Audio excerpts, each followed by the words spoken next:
Hey, Pastor Nick here. Thanks for taking 5 with me today. You ever notice how argumentative the world seems to be these days? I don't know if that's a new thing or maybe I'm just newly understanding it, but I can't help but see that it seems like everybody in our culture wants to fight or argue about just about everything. And certainly the last year or two has not helped that with a pandemic and an election cycle and all of the chaos that is. And social media probably plays its part. But I think as a Christian, one of the questions that I'm always finding myself asking is, what is our role in all of this? When do we seek to persuade people? When do we seek to make an argument? And when should we be better off just keeping our mouths shut? And so maybe you're in that boat. If you are, I want to take you this morning, today, to a passage in 2 Timothy. Really fascinating passage. The Apostle Paul, who writes a good portion, about half of the New Testament books, is writing to one of his own disciples, Timothy, a guy that he spent a great deal of time with, taught about the Lord with, and then left to pastor a church. And so Paul is now writing to him, encouraging him on how he should live as a Christian, how he should tell other Christians to live.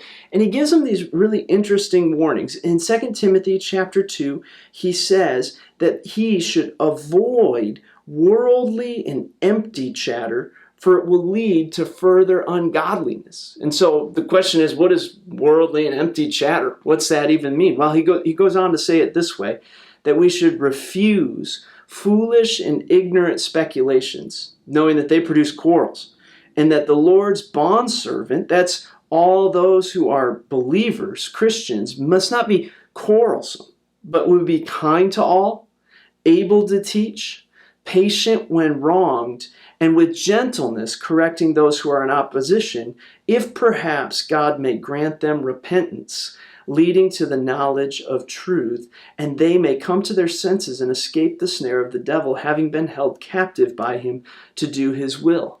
I thought that was a really fascinating balance and idea in the scriptures, is that we wouldn't be a people who are quarrelsome, but that we are patient and gentle and kind to those who don't know the Lord. And at the same time that we are with gentleness trying to persuade those who don't know the Lord into what it looks like to know and follow Jesus, what it looks like to live a life inside of Christ, that God would grant them repentance and that they would come to know Him, and in doing so escape the snare of the devil. And so in that, I want to, if you're a believer, I want to just encourage you this week, don't be quarrelsome. Don't be argumentative in a way that drives people away from you and by extension away from possibly knowing the Lord through you.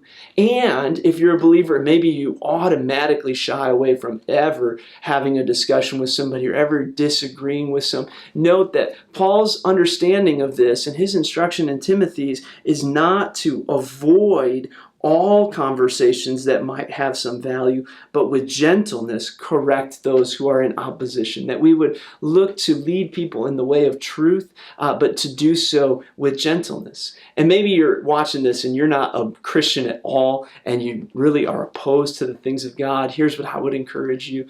Know that in the gentleness of Christ, that those that you have in your life, myself included, that know the Lord, are desiring to lead you in the way of truth, because we're deeply convinced that the best thing that could happen in your entire life is the best thing that ever happened in mine, which is that I was able to have granted to me the repentance that leads to life, salvation in Jesus. And so that argumentation, that correction, if done in gentleness, is what is a godly persuasion in love. And so I hope that you see that and feel that this week. And Christian, I hope you're not argumentative, but you're gently working to correct and to care for all of the people in your life who you might interact with. I hope you have an awesome week. Thanks for taking 5 with me.